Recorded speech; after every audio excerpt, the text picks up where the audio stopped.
ओम शांति। आज हम सब बाबा की अव्यक्त मुरली 19/4/1969 की सुनेंगे,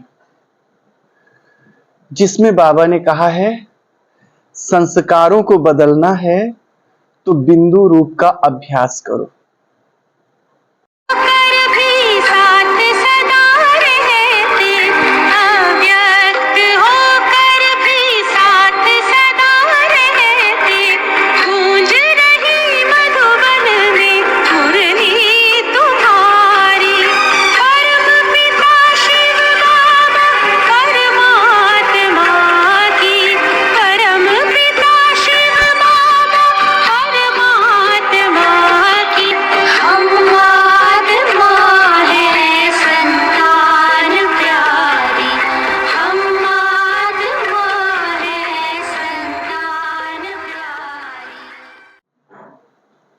आज की मुरली में जो सबसे बड़ी बात यह है कि हम सब इतने दिनों से योग कर रहे थे। योग के कह सकते हैं कि हम दूसरे चरण पे थे। आज बाबा बोला है कि अंतिम चरण क्या है योग का, या रियल में योग क्या है, आधार क्या है, उसके बारे में आज आपको पता चलेगा और हम सबको अपने थोड़ा योग में और जो है सुधार करने को अवसर मिलेगा। बाबा बच्चों से पूछते हैं कि आप जब एक दूसरे को देखते हो तो क्या देखते हो? तो कोई कहता है भाई भाई के स्वरूप में देखते हो। तो बाबा कहते हैं भाई भाई के स्वरूप में देखते हो तो भी क्या देखते हो? तो उत्तर देते हैं आत्मा रूप में देखते हैं। यहां बाबा ने बताया कि बाप की दृष्टि में और बच्चों की दृष्टि में कितना अंतर है। जब बाबा किसी व्यक्ति को देखता है, किसी आत्मा को देखता है, तो वो कितने रूप में देखता है, और बच्चे या तो भाई भाई या तो आत्मा रूप। बाबा ने कहा बच्चे मैं तो 1 सेकंड में हर एक आत्मा के चारों रूप को देख लेता हूं। वो चारों रूप क्या है? आत्मा की स्टेज को मैं देख लेता हूं कि ज्ञान योग के द्वारा किस स्टेज पे पहुंचा है। सर्विस का चार्ट देख लेता हूं, इसने सर्विस कितना किया, चाल चलन देख लेता हूं, योग का चार्ट देख लेता हूं, और चौथी चीज जो है वो है भविष्य पद देख लेता हूं। एक ही साथ में 1 सेकंड में बाबा ये 4 चीजें देख लेता है। अब इसको याद कैसे रखें? जैसे ज्ञान योग धारणा और सेवा। तो ज्ञान माने बाबा सबसे पहले जब हम सब जब बैठते हैं, मधुबन में आते हैं तो सबसे दृष्टि देते हैं ना, तो उस समय वो क्या देख लेते हैं? पहला आत्मा की स्टेज देखते हैं, यानी ज्ञान कितना है इसमें, वो दिख जाता है बाबा को। फिर योग का चार्ट दिख जाता है। फिर सर्विस किसने कितना किया, इसने बताने की जरूरत नहीं है, वो परमात्मा है, वो उसको दिख जाता है। और फिर धारणा की चार्ट देख लेते हैं, चलन कैसा है इसका, व्यवहार कैसा है, ये देख लेते हैं। और जब ये चारों चार्ट देख लिए तो बाबा को दिख जाता है भविष्य पद इनका क्या होगा। ये 5 चीजें बाबा देख लेते हैं, आत्मा की स्टेज, सर्विस का चार्ट, चलन व्यवहार, योग का चार्ट और भविष्य का पद। बाबा कहते हैं बच्चे आप भी त्रिकालदर्शी बने हो, आप भी ये चारों चीजें देख लेना चाहिए। क्या आप ये चारों चीजें देख सकते हो हर एक आत्मा का? ऐसे क्वेश्चन करते हैं। अब बच्चे कहेंगे नहीं यहां, तो बाबा कहते हैं देख सकते हो। ज्ञान जब व्यक्ति सुनाता है तो उसके ज्ञान में गहराई कितनी है, इससे पता चलेगा उसका ज्ञान का चार्ट कैसा है। और जब योग में बैठकर कोई योग कराता है, अथवा जब हम आप सब बैठकर योग करते हैं, तो उसमें हमारी स्थिति क्या है? टिक पाते हैं कि 2 मिनट में फिर चक्कर लगा के आ जाते हैं? ये है कितनी देर तक हम स्थिर रह पाते हैं। हमारा योग क्वालिटी वाला है या क्वांटिटी वाला है कि 1.5 घंटा बैठे रहे लेकिन स्थिर नहीं रहे, तो बाबा हम भी किसी दूसरी आत्मा की अवस्था को देख सकते हैं, योग का चार्ट, सर्विस का चार्ट, और ऐसे जब ये सारा धारणा का चार्ट, धारणा किसमें है, चलते फिरते क्या सीरत बाबा वाली है, बहनों में सीरत मम्मा की है, भाइयों में सीरत बाबा की है, अगर है तो धारणा अच्छी है, उसका चार्ट वेल है। और ये चारों चार्ट मिला के आप अनुमान लगा सकते हो कि ये भविष्य में राजा बनेंगे, महाराजा बनेंगे, प्रजा बनेंगे, कि महल में ही रहेंगे और दास दासी रहेंगे, ये आप बता सकते हो। तो बाबा 4 चीजें देख लेता है। बाबा कहते हैं योग में बिठाते हो तो आत्मा का साक्षात्कार होता है। अब आता है योग का बिंदु। पावरफुल अवस्था कौन सी है, आप सब सोचो और बताओ, बिंदु रूप या विचार सागर मंथन? बिंदु रूप। लेकिन हम योग में बैठकर करते क्या हैं? बाबा ने कहा यह विचार सागर मंथन ये द्वितीय अवस्था है, सेकेंड स्टेज है। ये भी योग है, बुरा नहीं है, लेकिन कब तक इसी पे रहोगे? आपके संस्कार नहीं बदलेंगे अगर केवल विचार सागर मंथन तक है तो। ये बाबा इसमें कह रहा है संस्कार बदलने के लिए, दिव्य संस्कार धारण करने के लिए कौन सा रूप आना चाहिए? बिंदु रूप। तो बाबा कहते हैं समय और अवस्था, समय और अवस्था, जो समय हो वैसी अवस्था लगाओ। बाबा कहते हैं जब योग में बैठते हो, बैठकर नुमा शाम का योग बैठकर करते हो, मुरली से ठीक पहले सुनने के लिए बैठकर योग करते हो, तो जब बैठकर योग करते हो तो केवल बिंदु रूप को याद करो। विचार सागर मंथन मैंने एक दिन क्लास में चला था ना, बताए थे कि योग माना केवल और केवल फीलिंग्स। आप जब बैठकर योग कर रहे हो, विचार सागर मंथन तो चलते फिरते खाते पीते हल्के फुल्के स्टेज में भी हो सकता है, लेकिन जब आप बैठे हो समय निकाल के अपने कार्य को पोस्ट फोन करके बैठे हो, तो अब आप क्या करो, उसका लाभ लो, वो चीज करो जो आप चलते फिरते हल्की अवस्था में नहीं कर सकते हो।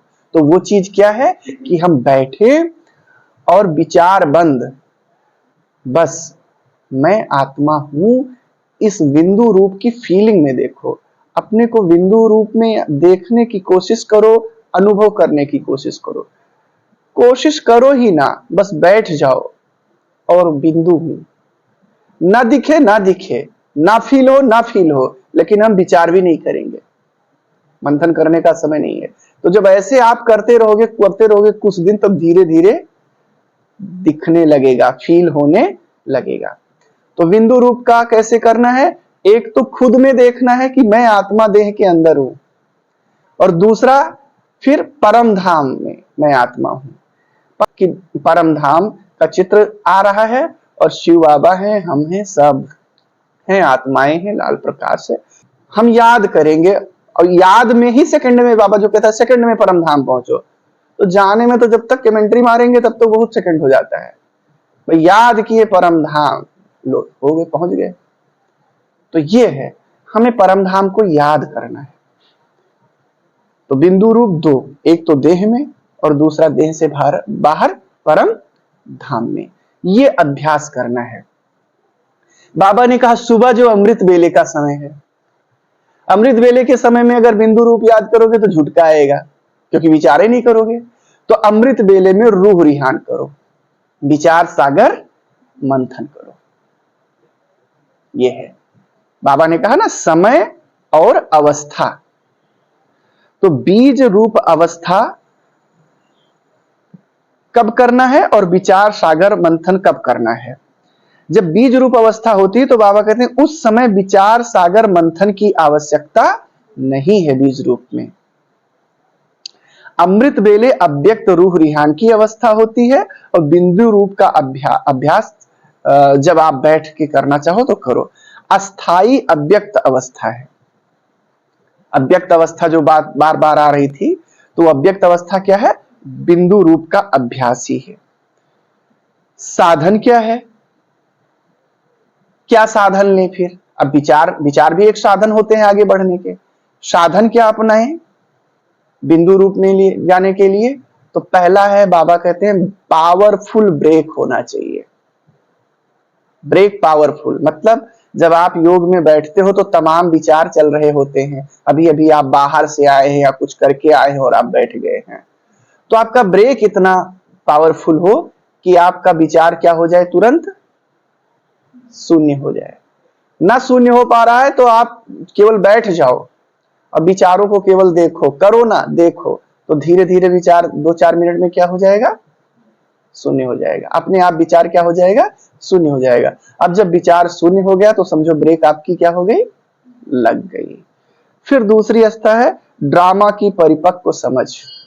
ड्रामा के हर बिंदु का परिपक्व समझ जिसको होगा वही बिंदु रूप अवस्था का अभ्यास कर सकता है।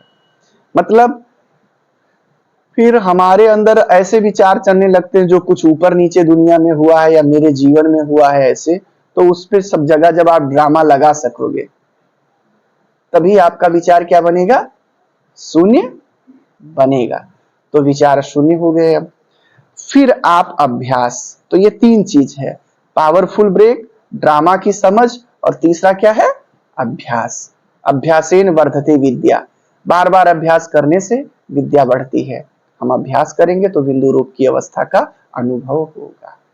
तो आपने जाना क्या है बिंदु रूप अवस्था, क्या करना है? कुछ नहीं करना है, केवल बैठ जाना है, विचार शून्य होना है। तीसरा बाबा ने कहा कि फिर साधन क्या है इसके, और चौथी बात इसमें आती है, बाबा कहते हैं प्रभाव क्या होगा।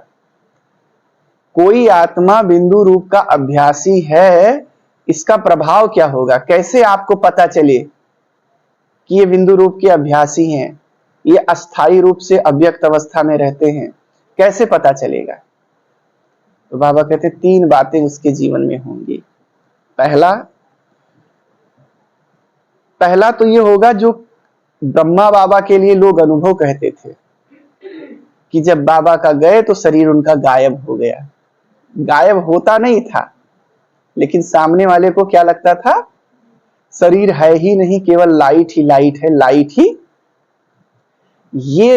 ये एहसास आप सामने वाले को करा सकोगे। कराओगे नहीं, वो हो जाया करेगा बीच बीच में।